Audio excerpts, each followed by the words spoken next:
Ebong muncul dengan cerita kehidupan.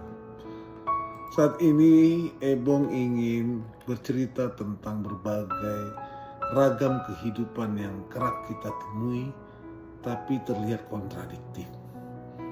Judulnya hari ini, Aku Wanita sebagai Guru Honor dan Pelacur. Salahkah aku? Profesi seorang guru selalu dilihat oleh masyarakat sebagai profesi yang mulia dan memiliki derajat yang sangat tinggi, serta dipandang hormat oleh anak murid dan wali murid, tetapi tidak dengan aku. Profesiku sebagai guru hanya bertujuan untuk menutupi beberapa sisi buruk dari diriku saja. Aku berprofesi sebagai guru sekaligus menjadi simpanan para pria kesepian atau wanita malam. Keseharian aku jalani sangat menyedihkan.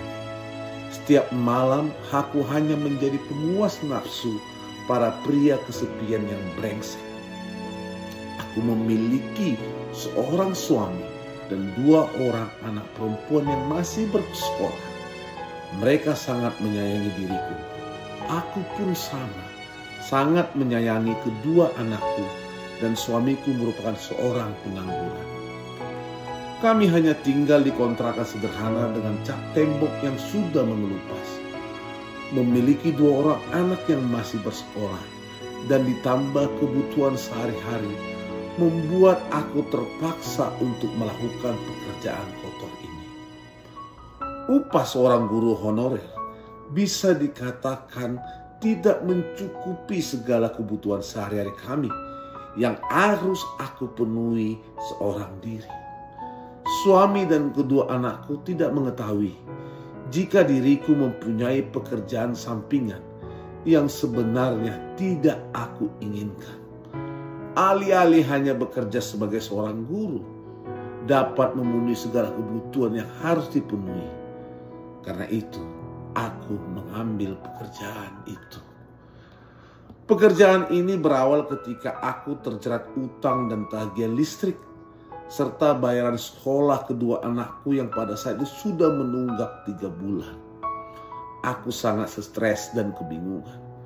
Semua hal telah aku lakukan. Akhirnya, pada saat itu aku mencoba menjual diriku di media sosial. Awalnya aku mendapat panggilan untuk memenuhi nafsu dari seorang pria kesepian. Dengan perasaanku yang ragu, akhirnya aku melakukan pekerjaan itu walaupun aku telah berpikir ulang.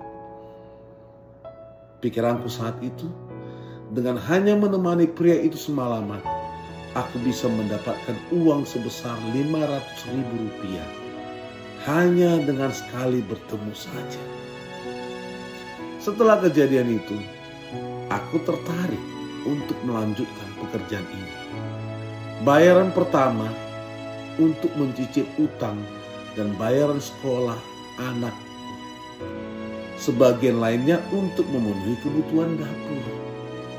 Walaupun suamiku sering mempertanyakan pekerjaan malamku, dia berkata, "Mau kemana malam-malam begini?" Aku pun menjawab, ada undangan les privat dari desa sebelah.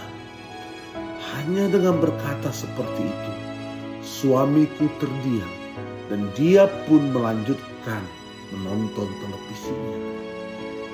Aku mulai nyaman dengan pekerjaanku yang begitu mudah dan memberikanku uang yang cukup untuk memenuhi kebutuhan sehari-hari. Walaupun aku selalu berpikir, pekerjaan ini merupakan pekerjaan yang haram. Tetapi jika aku tidak bekerja seperti ini, anakku mau makan apa? Pikirku, dan hal tersebut membuatku terus melakukan pekerjaan ini. Pernah suatu ketika aku mendapat panggilan dari pria kesepian yang menawan dan menjanjikan akan menikahi aku. Awalnya aku tidak mempedulikan janji itu. Tapi dia menunjukkan jika dirinya serius. Hal tersebut dapat dilihat dari dirinya yang sudah membiayai kebutuhanku dan sering membelikan aku berbagai perhiasan. Ketika diriku mulai serius untuk menjadi istrinya, kenyataannya pria itu sudah memiliki istri. Aku merasa ditipu saat itu. Rasa kecewa, kesal memenuhi hatiku. Aku tidak mau lagi dipanggil untuk memenuhi nafsu dari pria itu jika suatu hari nanti dirinya menghubungiku lagi. Di pagi hari, aku menjadi seorang guru, dan di malam harinya, aku menjadi seorang wanita simpanan atau wanita malam. Jauh di dalam hati kecilku, aku selalu bertanya pada diriku sendiri, apakah aku salah sudah melakukan pekerjaan ini hanya demi menghidupi keluarga? Apa aku salah? Dengan kedua anakku, mereka berdua adalah seorang perempuan, dan tentunya hal tersebut menjadi ketakutan terbesar bagiku jika suatu hari nanti anakku pun akan mengikuti jejakku. Tetapi nasi sudah menjadi bubur, sudah tidak ada yang bisa diubah lagi. Pekerjaan ini sudah membuat kedua anakku bisa hidup hingga mereka bisa belajar sampai saat ini. Aku hanya bisa berkata, maafkan ibu, nak. Aku sudah berusaha keras untuk tidak melakukan pekerjaan ini lagi. Tetapi sebulan kemudian ekonomi menekan kami, dan akhirnya aku melakukan pekerjaan ini lagi seperti biasanya. Aku membuka media sosial lalu menjual diriku kepada para pria kesepian. Apakah karma akan menghampiriku dengan sebuah kebohonganku kepada suami dan anakku, dan juga kepada diriku sendiri? Ya Tuhan, maafkan aku atas semua kesalahan yang telah kukerjakan. Doa itulah yang selalu aku panjatkan. Setiap pulang ke rumah, sehabis melakukan pekerjaan kotor itu, aku melihat anakku dan suamiku yang tertidur pulas. Kadang aku bertanya, apakah anakku dan suamiku bangun?